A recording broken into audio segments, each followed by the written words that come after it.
Кейде Мопассан, Томпыш. Қырғынға ұшыраған әскердің қалдығы бірнеше күннен бері қаланы басып кетті. Шынында әскер емес, топырлаған тобыр. Бәрі де арып-ашып шаршаған. Еш нәрсе ойлауға шамасы келмейді. Аяңдап еріксіз жүріп барады. Тоқтағандары тұрған жерінде есінен танып құлап жатыр. Басым көпшілігі егде тартқандар. Бұлардан соң жеңілгендерді жазалаушылар. Мола тұрғындары, жан алушы жендеттер. Атты еріктілер жасағы жүріп өтті. Түріне қарасаң нағыз баскесерге ұқсайды. Жасақ басшысының бәрі бұрынғы саудагерлер. Шендерін ақшаға сатып алған. Қару-жарақ асынып, өзара жоспарларын талқылап барады. Ауызбен орақ орушылар осылар дерсің. Құлағалы тұрған Францияны күшпен ұстап қаламыз дейді. Шынына келгенде өз сарбазына да әлі келмейді.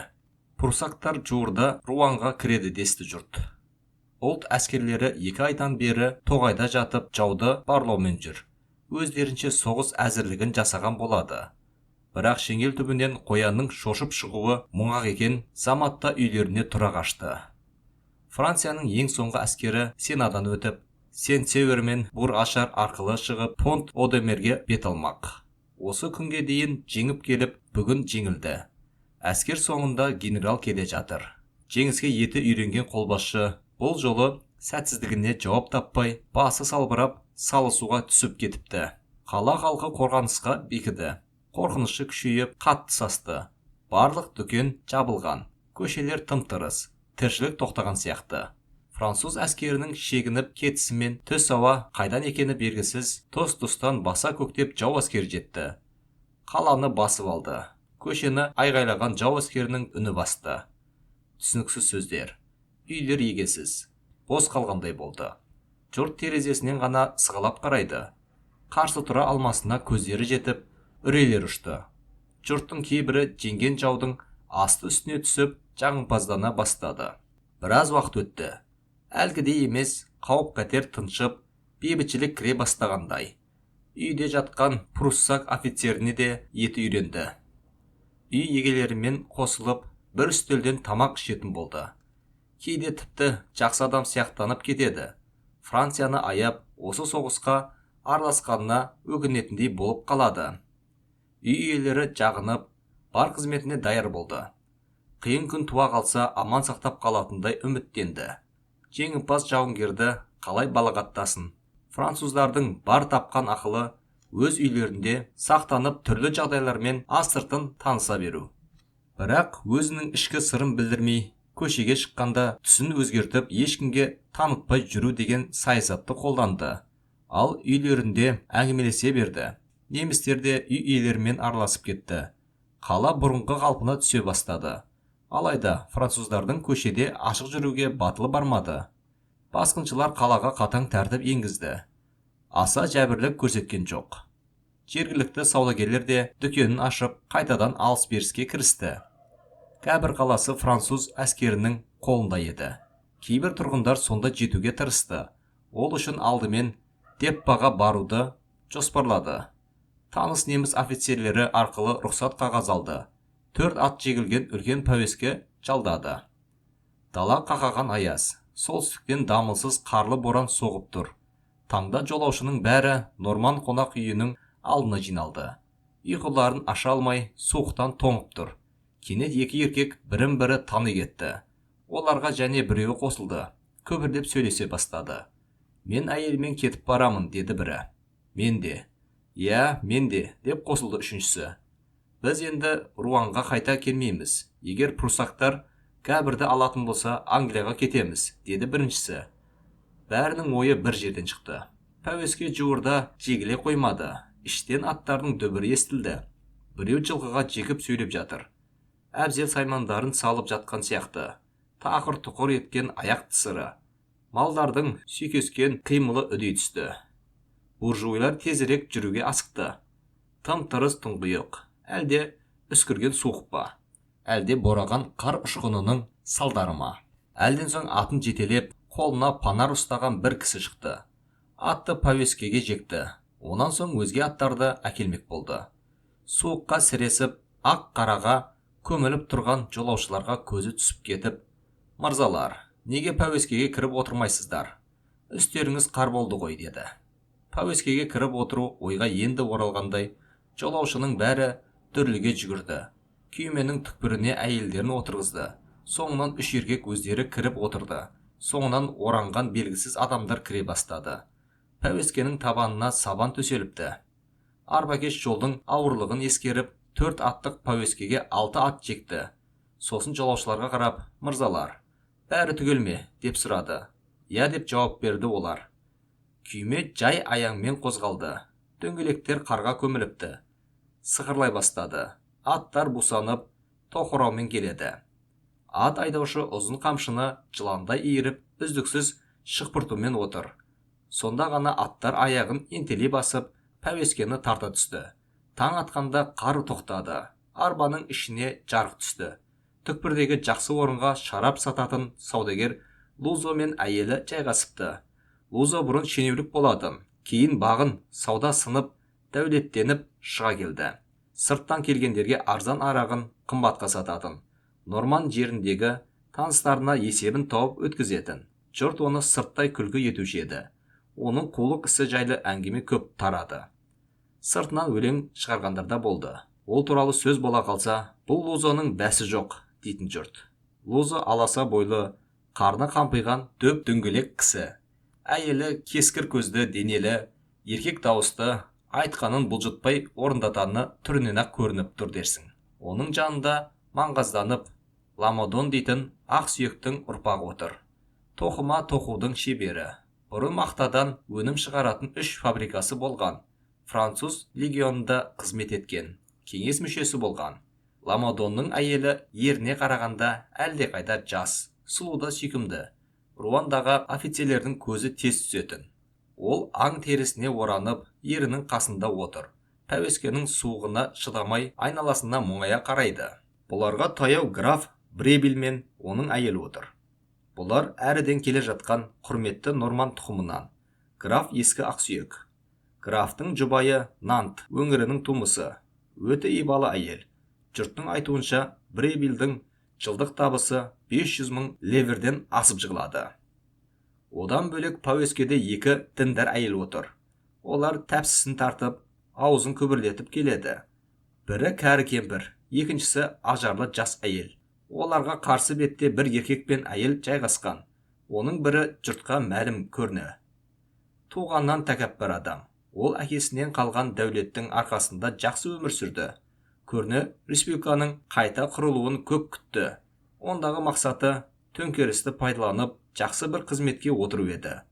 Айтқандай, префектуралық қызметке дайындалған. Бірақ байқаудан өтпей қалды. Содан бері республикаға өкпелі. Өзі қайырымсыз, қызмет құмар адам еді.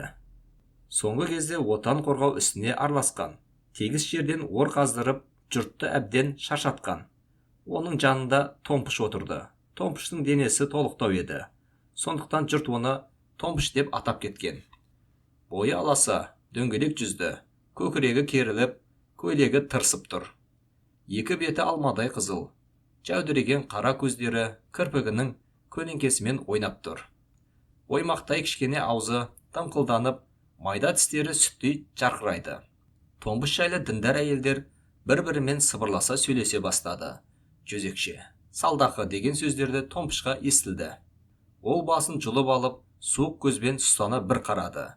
Жұрт именгендей жым болды. Бәрі де көздерін төмен салып, еш нәрсе білмеген адамдай сызыла қалды. Сәлден соң үш әйелдің арасында әңгіме қайта қозды. Бұл жолы олар басқа қызды өсектеп отыр. Өздерімен салыстырып, сөгіп, басын жерге тығып түгін қоймады.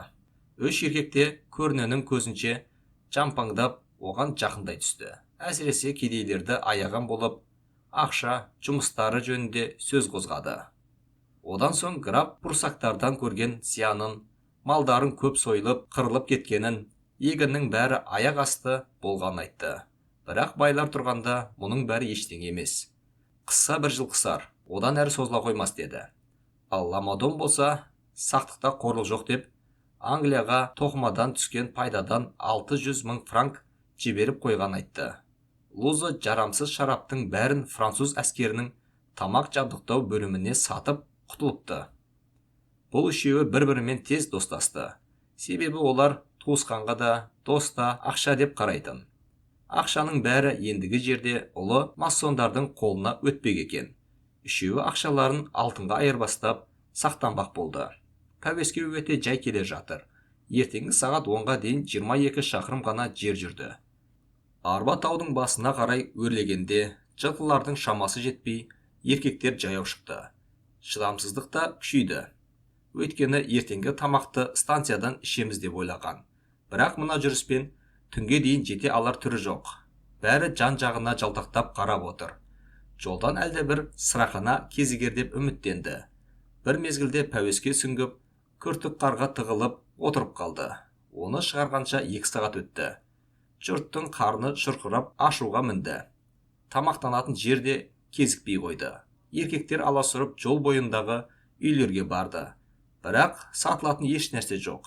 Керек десе нан да табылмады. Содан әркім әр жерде бар тамақтарын жеп күйзей бастады.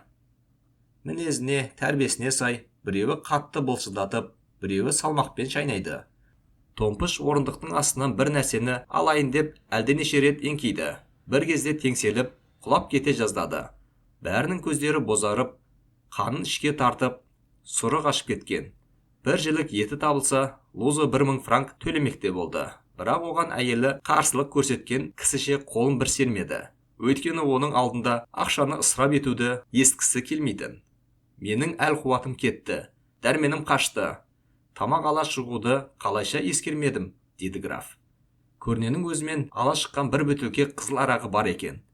Жандағыларға ұсынып еді, бәрі томсырайып ішпеді. Тек Лузо ғана бір жұтым ішіп алды да, қызыл араққа қарап, арақ миыңды кептіреді, сыра сыйыңды кетіреді деген. Бірақ тоңған адамды жылытуға таптырмас сусын деді. Кішкене масаңсып қалған соң, кішкене кеме туралы ән айтты. Ең семіз жолаушыны жеу керек деген өлең жолына келгенде Томпышқа сүзіліп қарады. Жұрт оған қарады. Оның әзілін ешкім түсінбеген сыңайлы. Көріне ғана езу тартты. Күн батысқа қарай ауды. Мидай тегіс далада қыстақтың қарасы көрінбейді. Томпыш кәрзеңкесін ашып, бір тәрелкемен жұқа күміс кесен алды. Қойдың құйрығы мен кесек-кесек кесілген тауықтың аяқтарын шығарды. Пісірілген кісе нандарды суырды. Кәрзеңкеде түрлі жеміс пен ас ауқат көп екен. 4 бөтелке айран алып шығыпты. 2 күнге жетерлік ас. Жолаушылардың көзі Томпышқа қадалды. Астың иісі мұрынды жарды. Ауыздан су ағып, жақтарын қысып, тістерін қайрады. Әйелдерді ыза қысты. Әттең осы қызды пәуескеден шығарып, қораға лақтырып тастап кетсең, деп құшырланып отыр. Лузоның сілекейі шұбырып, азығы бар арымас деген осы шығар, бикеш. Біз пақыр, ер азығы мен бөрі азығы жолда деген мақалға сеніп қалыппыз, деді Лузо. Таңғы асты өзің іш, түскі асты бөліс деген. Дәмнен алыңыз, деді қыз бұрылы қарап. Лузо басын иіп, қарнын ашса, қазаншының қасына отыр демекші. Жасырып қайтем, аштыққа шыдай алар емеспін, деді. Шалбары былғанбас үшін тізесіне газет жайды да бәкісін алды. Пышақтың ұшымен тауық етін кесті де тіске салып құшырлана шайнады. Пәуескеде өзге жұрттың да сілекейі ағып терең күрсінді. Томпыш діндар әйелдерді де тамаққа шақырды. Көздері бозар болар да тамаққа қол созды. Көрнеде қысылуды қойды. Алдына газет жайып тамақты соға берді. Апыл-ғұпыл жеп жатыр. Лузо тауықты тауысқан соң ымдап әйелі асқа шақырды. Ол біраз қасарысып отырды да шыдай алмады. Жеуге ыңғайланды. Қиын болғаны айран ішейін десе, ортада бірақ кесені сүртіп, кезек-кезек айран ішті. Граф Бребил мен әйелі ерлі зайыпты ламодандардан ғана телміріп қарап отырды. Тамақ иісі аңқып, мұрындарын жарып барады. Кенет тоқымашының жас әйелі жұртты жалт қаратты. Ол сүттей бозарып, өңі қашып, есінен талып құлады. Ері шошып кетіп, жұртты жәрдемге шақырды. Діндар әйелдің үлкені барып, науқастың басын сүйеді. Томпыш кесеге айран құйып, 2-3 жұтым ішкізді. Сұлу әйел көзін ашты. Түсін жылытып, өлімсіреген дауыспен алғыс айтты да, кесені төңкеріп ішіп қойды. діндар әйел. Аш пен тоқтың ісі жоқ демекші, мына кісілерге қарамаппыз ғой, қарындар әбден ашыпты деді. Томпыш 4 жолаушыға қарап, Құдай-ай, ас сұрағанның айыбы жоқ деген. Тамаққа келсеңіздерші, деді. Аштықты алтыннан жарты уыс жарма артық деген осы екен. Мұндай мүсәпір күйге түсеміз деп кім ойлаған? Жол жөнекей түнеп шығар, үй шыға ма деп үміттеніп отыр едік. Әзірге қарасы көрінбейді. Бикеш, тіршіліктің тозағынан аш қарының азабы жаман екен. Сізге 1000 алғыс, деді граф. Жалған намысты жиыстырып, төртеуі де тамаққа қол салды. Қол салғанда мол салды. Кешікпей-ақ кәрзеңке босап қалды. Кісе нандар, пісірген бөденелер, тұзбен қатырып ысталған өгіздің тілі, түрлі жемістер, тәтті тоқаш, үлкен бір құты май мен пияз сияқты түрлі тамақты рахаттанып жей бастады. Әлгінде ғана Томпышқа жақ ашпай отырғандарға тіл бітті. Бревильдің әйелі мен Ламодонның әйелі Томпышқа жылы шыраймен қарады. Оның сүйкімділігі мен кішіпейіл мінезін айтып таңғалды. Тек Лузоның семіз әйелі ғана түксиген қалпын сақтап отыр. Ол аз сөйледі. Есесіне тамақты көп жеді. Қарын тойған соң ортақ әңгіме қайта жалғасты. Пруссактардың келтірген қиыншылығы, француз әскерінің шегінуі жайлы сөйлесті. Бұдан соң әңгіме жеке адамдарға қатысты жүрді. Томпыш Руанды қалайша тастап кетіп бара жатқанын айтты. Әуелде осы қалада тұра берермін деп ойладым. Үйдегі азық-түлік өзіме жетеді. Бірақ пруссактарды көргенде намысым қайнады. Әттең, еркек болсам соғысар едім. Дәрменсіз күйіме өкініп, күні бойы жылаумен болдым. Терезеден жез қалпақ киген семіз қабандарды көрген сайын ашуым келеді. Үйдегі мүліктерді, заттарды басына лақтырып, уатқым кеп тұрды. Көшеге шықсам бірнеше солдат қырындап тиіседі. Ызаланып, біреуінің алқымынан алдым. Оңбағандар. Шашымнан ұстап тартпағанда біреуін сөзсіз сұлатар ем. Қаладан шығып кетудің орайы келгенде осылайша тайып тұрдым, деді. Оған бәрінің іші жылып қалды. Ондай қайрат көрсете алмаған жолаушыларға қыз батыр сияқтанып кетті.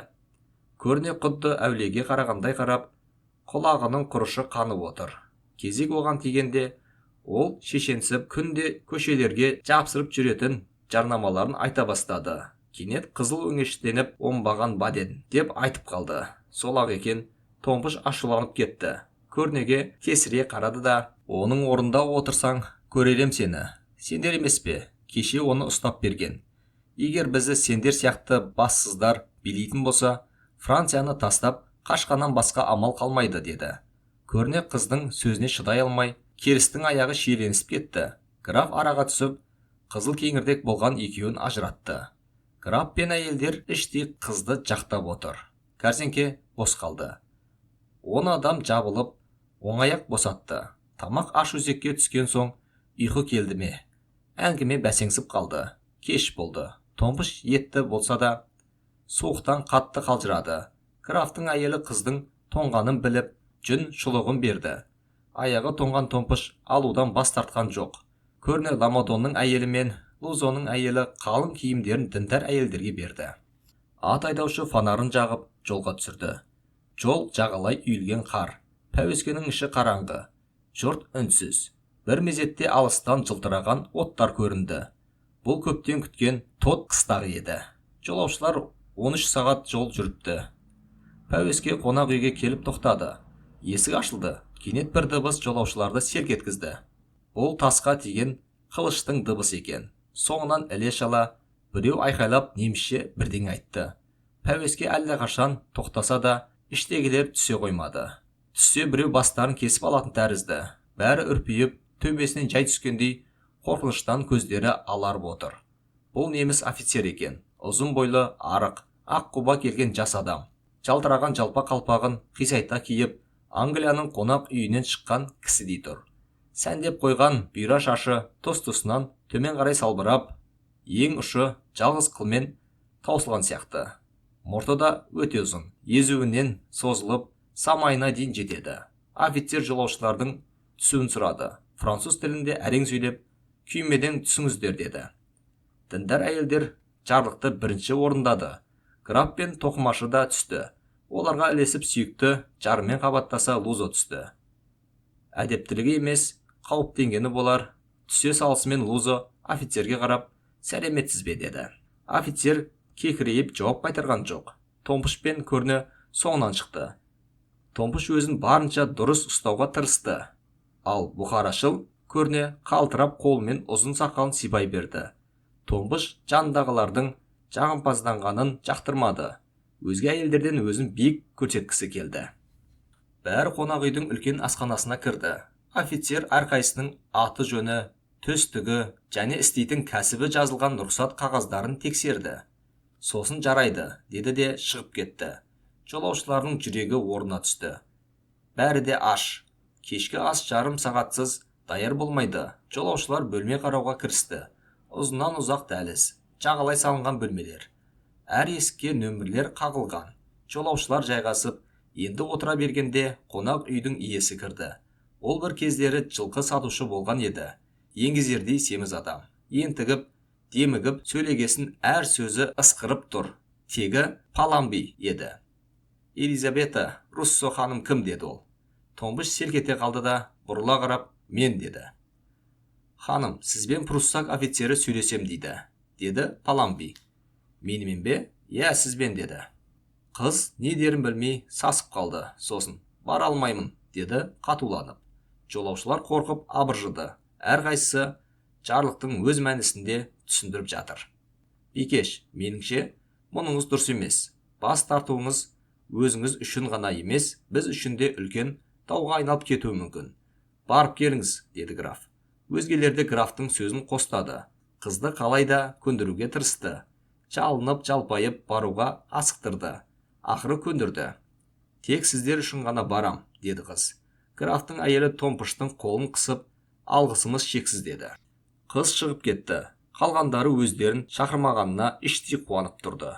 Әлде кезекпен шақырып қалама деген қорқынышта жоқ емес. Сөт пісірім сәттен соң қыз қайтып келді. Шиедей қызарып, ашуға симай тұр. Оңбаған, көргенсіз неме, деді. Жұрт не болғанын білгісі келді. Қыз айтпады. Граф тамырын басып көріп еді. Сізге қатысы жоқ, айта алмаймын, деді жекіре сөйлеп. Бұдан соң бәрі тамаққа отырды. Томпышпен ешкімнің ісі болмады. Көңілдене отырып ас ішті. Ерлі зайыпты Лузо мен діндар әйелдер суын сұрады. Басқалар қызыл шарап алдырды. Тек Көрне ғана сыраға тапсырыс берді. Ал сыраны баппен ішіп, рахаттанып отырғандай кейіп танытты. Паламби әйелімен шетте отырды. Ерінің тамақтан аузы босамады. Ал әйелінің бір сәтте жағы семген жоқ.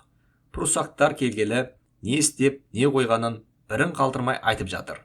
Тұрмысқа ауыртпашылық түсіргенін, екі ұлының әскери қызметте екенін айтып үлгерді. Кенет білімді әйелдің алдында былжырап кетем бе дегендей, графтың әйеліне жалтақтай берді. Әңгімесі қызып, тоқтай алмады. Болмаған соң ері, жетер енді, сөзді доғарып, тыныш қана отыршы, деді. Бірақ әйелі құлақ аспады. Я, ханым, бұлар картоп пен қой етін балықтырып отыр. Сыпайы деп мақтаушы еді, бекер екен. Бар жерді жаулап, сүйек қылып жүр десем де артық емес. Одан да үйлерінде жер жыртып, жол тегістесе ғой. Жоқ, бұл адамдардың қолынан тек кісі өлтіру келеді. Ал сорлы халық оларды асырауға міндетті. Мен кәрі, білімсіз әйелмін. Бірақ ертеден кешке дейін табаннан тозып жүрген жұртты көргенде еріксіз ойланамын. Кім болса ол болсын, мейлі пруссак болсын, француз болсын, адам өлтіру дәт шығарлық нәрсеме. Мысалы, біреуге қиянат жасасаң, соттап жібереді. Ал мыналар құстай қырып жатыр. Оларды тергеп жатқан ешкім жоқ. Керісінше, дұрыс қарайтын секілді. Көбірек атып өлтіргендерді мақтап, орден бередіміз, деді. Одан соң Көрне, жай жатқан қонсыға соғыс ашу барып тұрған бассыздық. Ал отанын қорғау Құдай алдындағы парыз ғой, деді. Кемпір басын шайқап, отан қорғау бір бөлек. Жеке бастың пайдасы үшін соғыс ашқанша түгін қалдырмай қырып тастағаны дұрыс болар еді, деді. Бұл сөзді естігенде Көрненің көзі жайнап, дұрыс айтасыз ханым, деді. Ламодон терең ойға шомды. Шаруа кемпірдің тереңнен толғаған мәселесі ауыр ойға түсірді. Шынында, соғысып, қиратудың орнына өндіріс істесе, мемлекетке қанша пайда келтірген болар еді. Текке жұмсалып жатқан күш өндіріске жұмсалса, осы дәуірге керектінің бәрін бітіріп алған болар еді. деді ішінен. Қонақтар қатты шаршап маужырай бастады. Тамақ ішіп болысымен ұйықтауға тарасты. Луза бұрыннан тың-тыңдап үйреніп қалған адам. Әйелін жатқызды да есікке барды. Біресе құлағын салып тыңдап, біресе құлып салынатын саңлаудан сығалап, жасырын қабырғадан бір нәрсені білуге тырысты. 1 сағаттай өтті. Сусылдаған көйлек сыбдыры естілгендей болды. Луза есіктің саңлағынан сығалады да Томпышты көрді. Үстінде етегін қиған көкшіл көйлегі бар. Бұрынғысынан да толып кеткен сықылды. Қолында кішкене майшам. Қабырғаның бір басындағы нөмірге қарай жүгіріп кетті. Біраздан соң есік ашылды. Бірнеше минуттан кейін Томпыш бешпетсіз, қажекейсіз шықты. Іш киіммен қыздың соңынан іле-шала көріне шықты. Екеуі өзара сөйлесті де тоқтап тұрып қалды. Томпыш бөлмесіне кіруге рұқсат бермеген сияқты. Бірақ Луза олардың сөзін анық ести алмады. Бір естіп қалғаны, шынында ақмақсың. Болмаса оған нең кетер еді, деді көріне. Жоқ, болмайды. Оның үстіне дәл мұндай жерде. Бұл ең үлкен масқара, деп қыз мөлімжіген дауыспен қарсылық етті. Көріне еш нәрсе ұқпай, неге, деп қайталай сұрай берді. Қыз бұрынғысынан да ашулана түсіп, неге екенін түсінбейсіз бе? Бұл үйде прусактар бар. Тіпті мына тұрған бөлмеде прусақтың жоғына кім кепіл деді. Көріне тоқтап қалды. Үйде жау жатқасын, намысын сақтаған жөзікше, өзін құштыруға рұқсат етпей, жүрегін тербеп, арын қоздырған болар деймін. Тек қызды бір құшып сүйді де, ізінше өз бөлмесіне жүріп кетті. Бұл көрініс Лузаны жалындай жандырды. Дереу ұйықтап жатқан әйелінің көрпесін көтеріп, қойнына кірді. Оны аймалап, сүйіп оятып алды да, «Жаным, сен мені сүйесің бе?» деді. Қонақ үй тынышталып қалды, бірақ тыныштықты Паламбидің қорлы бұзды. Жолаушылар ертесі сағат 8-де жүріп кетуге сөз байласты. Сол уақытта бәрі асханаға жиналды, бірақ ат айдаушы жоқ. Оны атқорадан, пішен ауладан іздеді. Күйме сарайды да қарады, табылмады. Еркектер жабылып ауланы қарады. Алаңның бір шетінде шіркеу бар еді. Шіркеудің айналасы кілең аласа үйлер. Әр үйдің айналасында бірнеше прусак әскерлері жүр. Сарбаздардың бірі картоп тазалап, бірі сақал мұртын қырып жатыр. Кенет бір солдаттың үй иесінің кірін жууға көмектесіп жүргенін көрді. Граф оған таңырқап келе жатқанда шіркеудің күзетшісіне жолықты. Хал жағдайын сұрады. Оған күзетші: «Бұлар зұлымдық қылмайтын жандар. Айтысына қарағанда прусак емес сияқты. Бір алыс жердікі. Қайдан екені белгісіз. Қатын балалары туған жерінде қалған. Соғысқа ынталары жоқ. Әйелдері ерлері үшін зар елеп жүр. Бізде болған қайыршылық оларда да болатын көрінеді.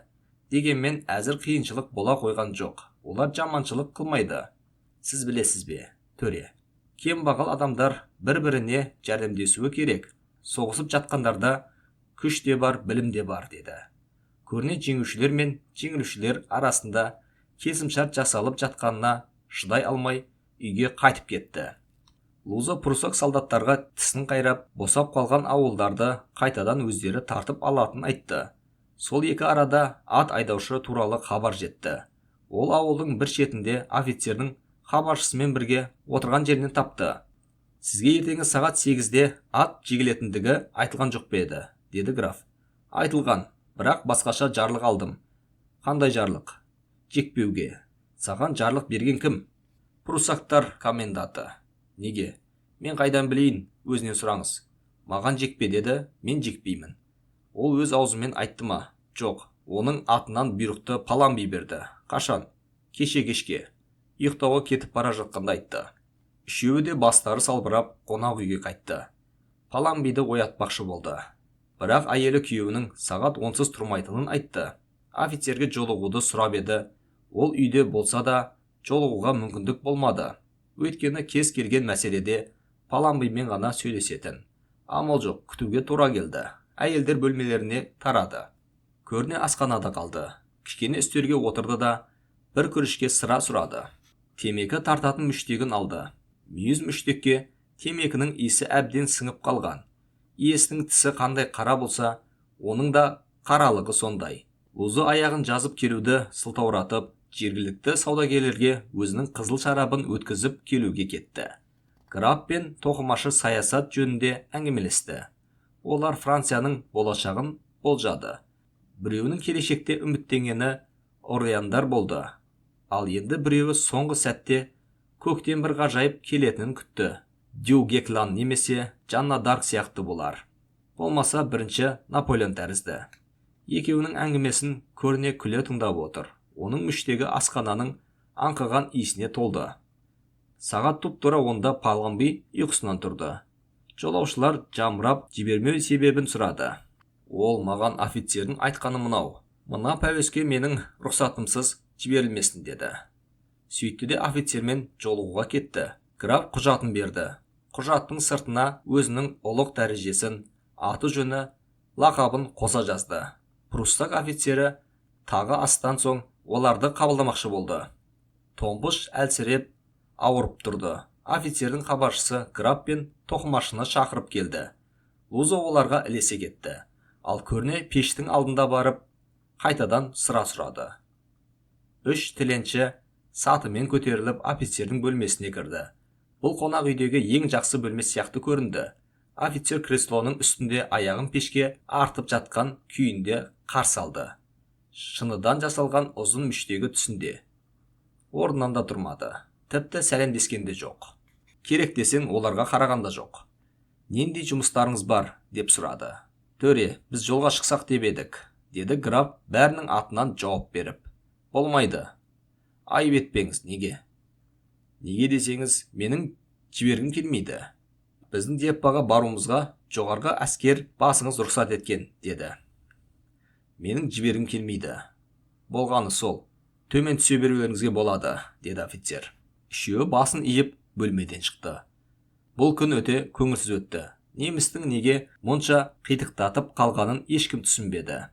Барлық нұсқаны қарап шықты. Бәрі асханаға жиналып, өз жорамалын ортаға салды. Алайда ешбірі жарамады. Әлде тыңшы деп жала жапса ше. Осыны ойлаған сәтте зәре құттары қалмады. Әсіресе байлар қатты састы. Қаптаулы жатқан алтындар немістің қолына өтеді деген ой еріксіз келді. Әбден ойланып бастары қатты. Жеңіл құтылып кетуді ойлап, өздерін барынша кедей етіп көрсетті. Лузо сағатының бауын шешіп, қалтасына тықты. Түскі тамаққа әлі 2 сағат бар. Лузоның әйелі көңіл көтеру үшін ойын ойнауды ұсынды. Оған бәрі қосылды. Тіпті көрнеде темекісін қойып, ойынға кірісті. Граф карта зүзді. Томпыш бірден 31-ді жариялады. Бірте-бірте бәрі ойынға алданып, қорқыныштан арылайын деді. Біраз ойнап болған соң Паломби кіріп, дарылдаған даусымен, пруссак офицері Елизавета Руссодан кірін өзгертті ме, жоқ па, деп сұрап жатыр деді. Томпыш сұрланып ауыр күрсінді де, ол оңбаған, пруссакқа айтыңыз, мен ешқашан көнбеймін. Мен ешқашан көнбеймін. Түсіндіңіз бе, деді нық дауыспен. Паломби жауапты естіп шығып кетті. Жұрт Томпышқа қарады. Офицер не тілейтінін білгісі келді. Ол алғашқыда айтпады. Болмаған соң ашулы дауыспен, сіздер білесіздер ме? Оның не қалайтынын бірге түнеп шығуды сұрап отыр деді. Жауапты естігенде жұрттың салы суға кетті. Көрне күрішкесін үстелге бір ұрып еді, тас талқаны шықты.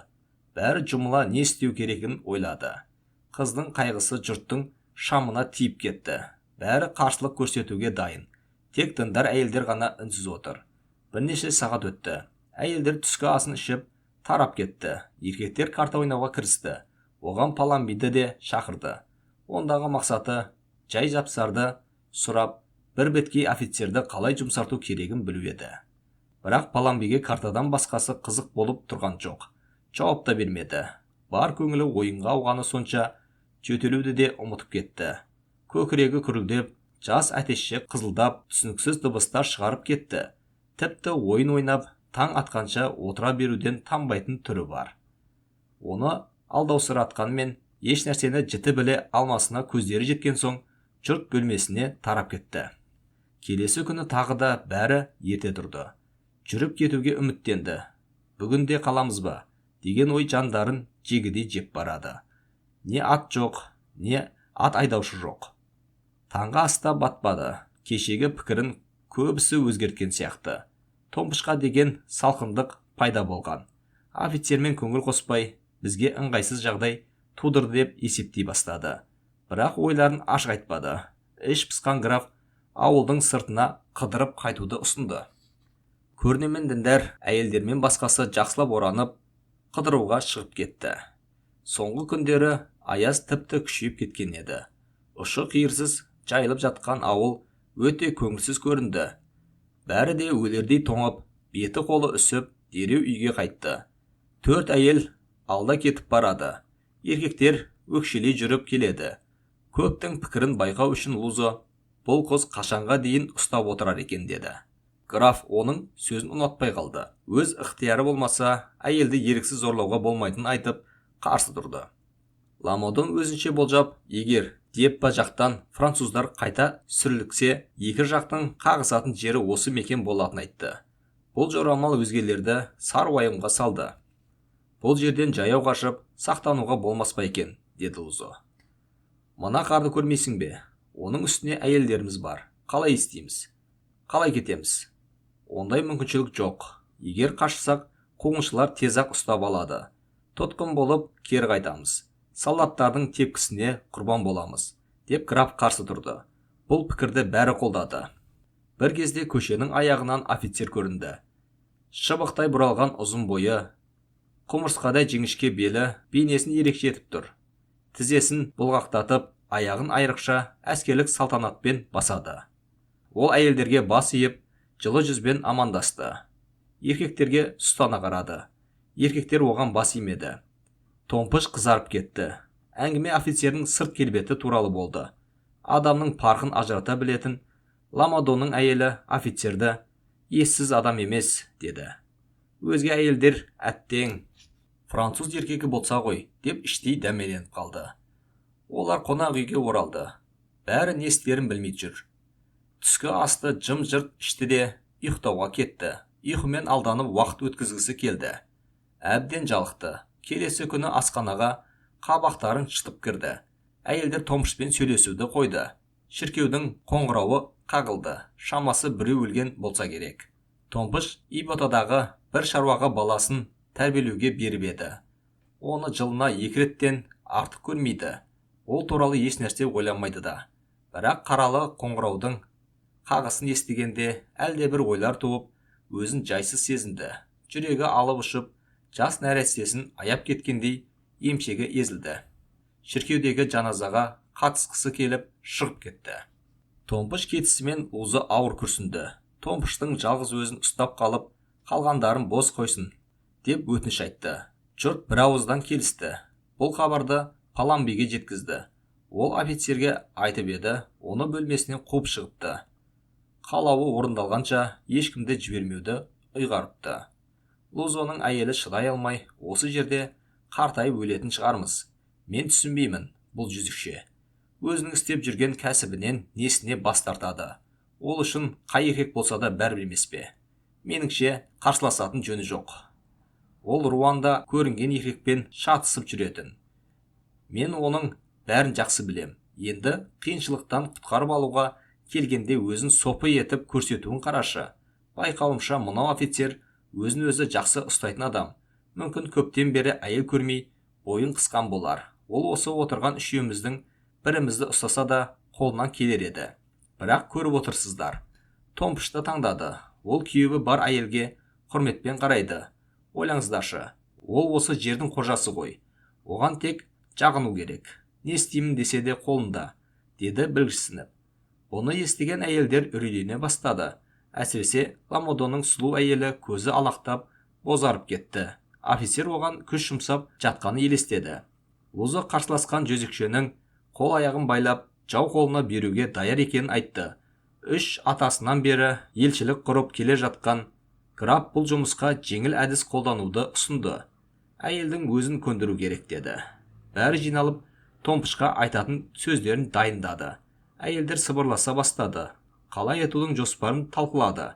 Әрқайсысы өз пікірін айтты. Томпышқа айтылатын ең ауыр сөздерді шебер айтуға дағдыланып жатыр. Өзге адамдар түсінбестей асқан сақтықпен сөйлесті. Үлкен іс тындырғандай жүздері жайнап, айла тапқандарына қуанып кетті. Қайғылары жойылып, қалжыңдаса бастады. Граф әр жерден бір түйреп, бәрін әзілдің астына алды. Жұрттың езуін жидырған жоқ. Барлық қулық сұмдықты тізді. Кім қай жерде не айтатынын пысықтап алды. Томпышты қалайда тұзаққа түсіру үшін шабуылдың жоспарын құрды. Қайткенмен де қамалды бұзып шығуға әрекет жасады. Жалғыз көріне ғана жұмысқа мойын бұрмады. Жұрттың беріліп кеткен сонша Томпыштың кіріп келгенін де сезбей қалды. Графтың тыс деген үнінен бәрі жым-жырт болды. Сезікті болып қалдық па деп ешқайсысы қызға батып сөйлей алмады. Тек графтың әйелі ғана, қалай барып келдің деді. Томпыш ашуланып, көрген білгенін айта бастады. Қатысқан адамдардың түр-түсін, өздерін қалай ұстағанын сипаттап берді. Шіркеуге кіргенде Құдай есіне түскенін айтты. Дұрыс айтасың. Анда-санда шіркеуге табынып тұрған жақсы, деді графтың әйелі қостай түсіп. Әйелдер Томпышты сөзге тартты. Ондағы мақсат қыздың сенімін арттыру, тыңдауға бойын үйрету еді. Әңгіме үстел басында тамаққа отырғанда басталды. Алғашында әйелдер туралы әңгіме айтылды. Тарихта болған оқиғалар қозғалды. Юдов пен Олефенді мысал қалды. Үш қайнасы сорпасы қосылмайтын Лукреция мен Цектің де оқиғасын баяндады. Клеопатра жайында да сөз қозғады. Әңгіменің ағысын өз жоспарларына қарай бұрды. Англияның жоғарғы қоғамынан шыққан бір әйел жөнінде сөз бастады. Ол әйел жұқпалы аурумен ауырады екен. Дертін Бонапартқа жұқтырғысы келеді. Сөйтіп оны кездесуге шақырады. Бірақ Бонапарт аурудан сақтанып қалу үшін уәделескен уақытында бармай қалады. Өтірік ауырып, басына түскен бәледен аман қалғанын айтты. Сөздердің сырт пішіні сыпайы сөйленді. Ойларын мүмкіндігінше жанама түрде жеткізгілері келді. Томпыш үнсіз тыңдаумен болды. Түскі астың уақыты болып, алдарына сорпа әкелінді. Паламби кірді. Ол бұрынғысынша пруссак офицері мадемуазель Элизабетта Руссоның шешімін білгісі келеді, деді. Жоқ, деп жауап берді қыз. Қыздың теріс жауабын естігенде жұрттың көңіл күйі түсіп кетті. Лузоның аузынан байқамай жаман сөздер де шықты. Ол діндар әйелдерге пәтуа сұрағандай, ортақ мүдде үшін шариғаттан шығып кетуге болады ғой деді. Кейде әулиелердің өзі шариғаттан тысқары жұмыстарды істейді. Оны басқа жұрт күнә деп те біледі. Бірақ ол Құдай жолына арналып немесе жақындық құрметі үшін жасалса, ондай күнәні шіркеу кешіреді. Ол үшін азаптамайды, деді. Әңгімеге графтың әйел қосылды. Егер көңілі таза болса, Құдай бәрін кешіреді дейсіз бе, деді. Әрине, бұған күмәні жоқ. Егер көңіл таза болса, жаманшылық істеймін деген ойың болмаса, өзінен өзі кешіріліп кетеді, деді діндар әйел. Сөйтті де біреуді құтқару үшін кінәлі іс жасауға болатыны жайлы уағызды бастады. Әр сөзін аңғарып сөйледі. Оның сөздері бірте-бірте Томпыштың қарсылығын бәсеңдете түскендей болды. Діндар әйел тәпсісін тартып қойып, өзінің діни дәрежесін, абыройын, атағын айтып мақтанды. Ол жаралы жауынгерлерді емдеймін деп Қырымда, Италияда және Австралияда болыпты. Қазір жаралы француз әскеріне дәрігерлік көмек көрсету үшін бара жатқан екен.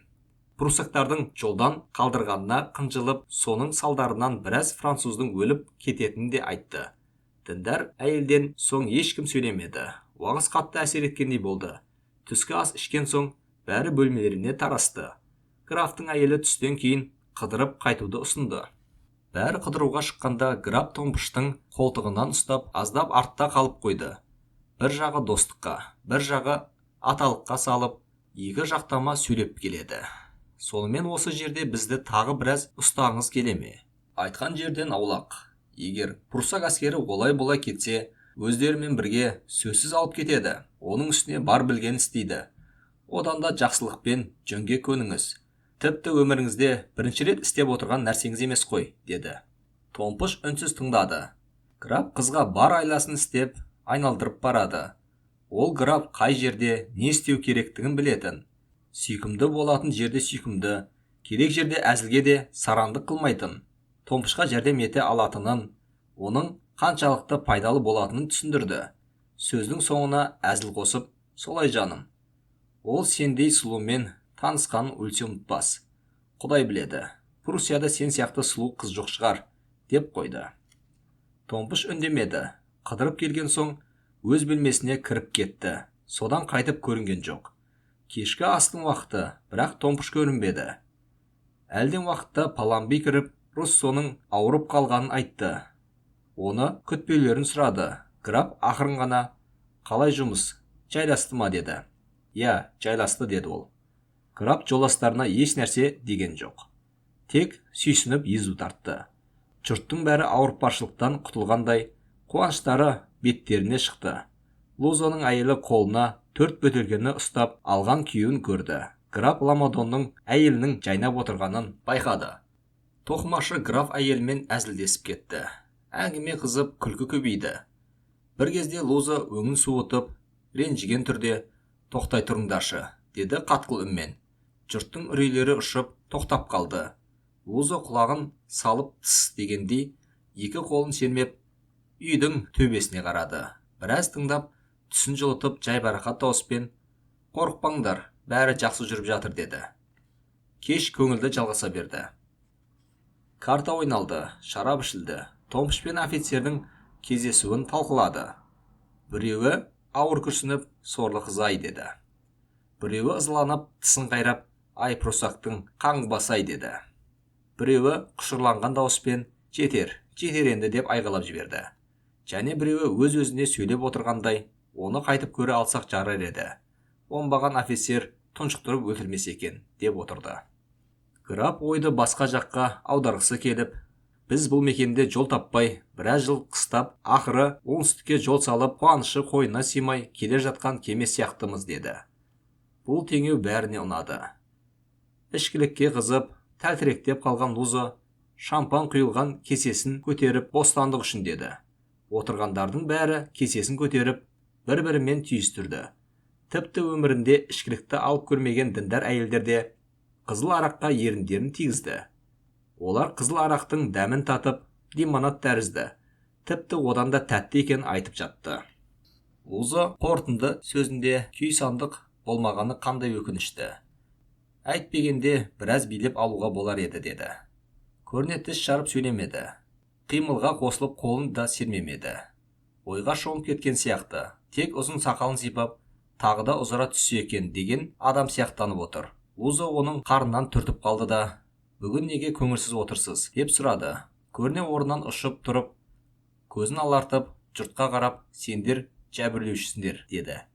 Естен шыға бере, қайта қарап: «Жәбірлеушісіңдер», деп үйден шығып кетті.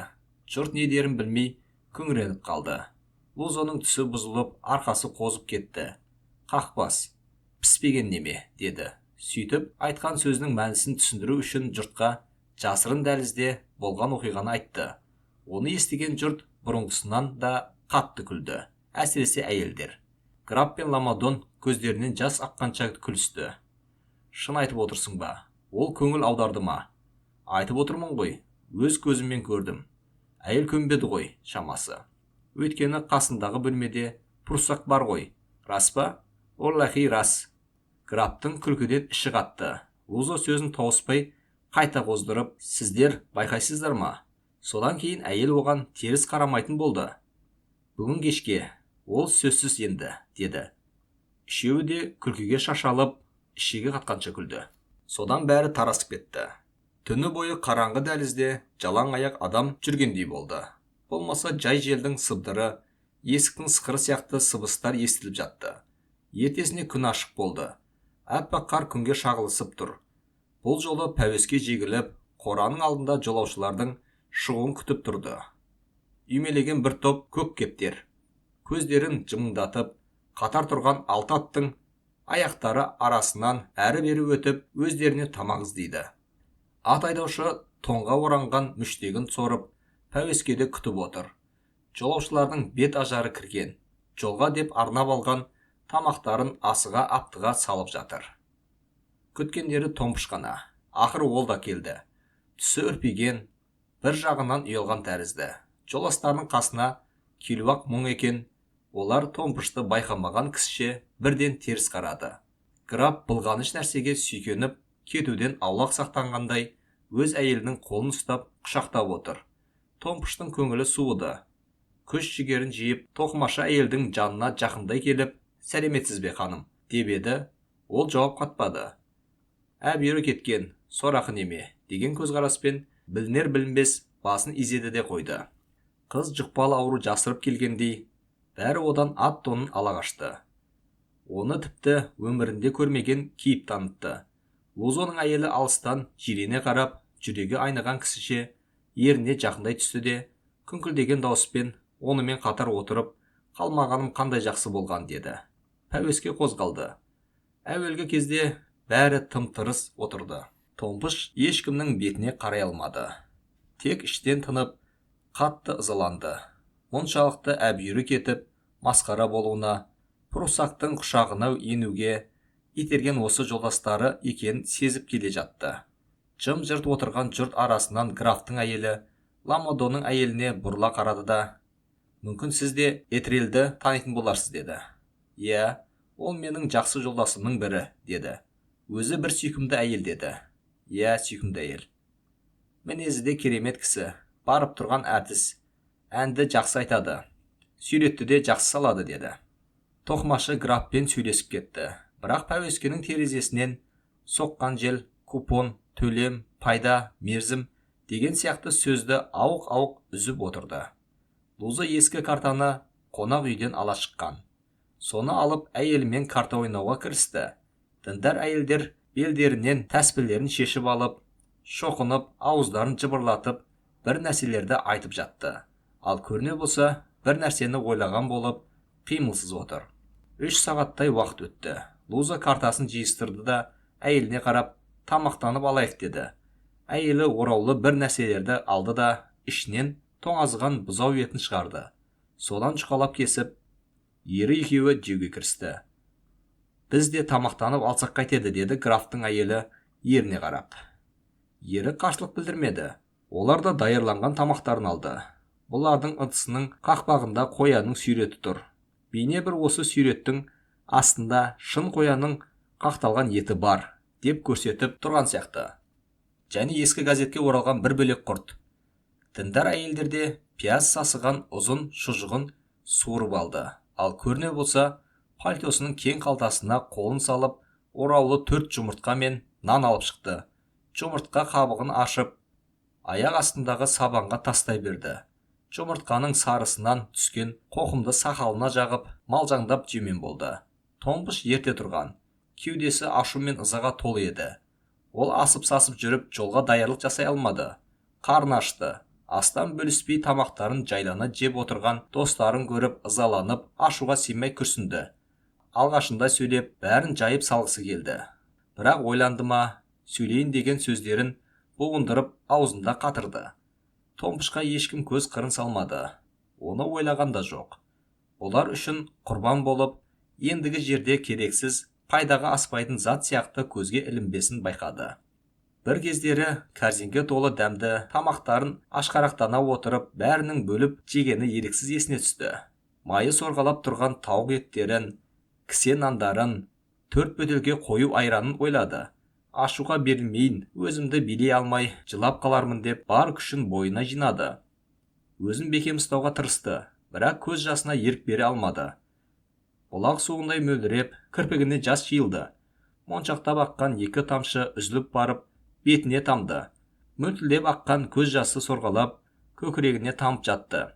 Айналасына білдірмейін деп далаға қарап отыр еді. Графтың әйелі көріп қойды. Дереу ыммен ерін түртті. Ол сыбырлап, «Не қыл дейсің? Менің кінәм емес қой», деді де самарқау отыра берді. Лузоның әйелі езу тартып, қамыққан кісіше, «Ұятқа шыдай алмай жылап тұр ғой, байғұс-ай», деді. Діндар әйелдер шұжықтарын қағазға орап, қайтадан шоқынуға кірісті.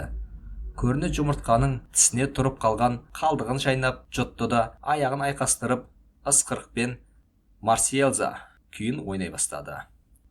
Өлең қасындағыларға ұнамай қалды. Бәрі жүздерін төмен салды.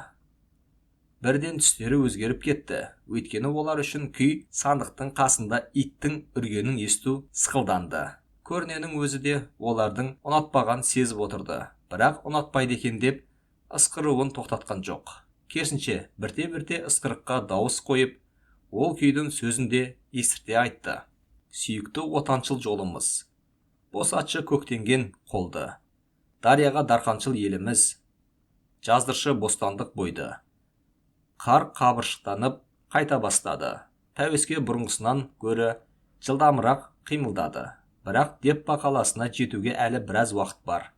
Көріне пәуескенің іші шырттай қараңғы болғанына қарамастан, өршелене түсіп, ысқырумен келеді. Отырғандар бір жағынан ашуланып, бір жағынан шаршап отыр. Оларды ысқырықпен айтылып жатқан өлеңді бастан аяқ тыңдауға еріксіз зорлады. Ал Томпыш үздіксіз жылаумен келеді. Көкіректі кернеген өксігі ішке сыймай сығылып, жұтқыншаққа тығылып, сыртқа шыққысы келеді. Аударған Ағыбайұлы, оқыған Жиғаз Маманы.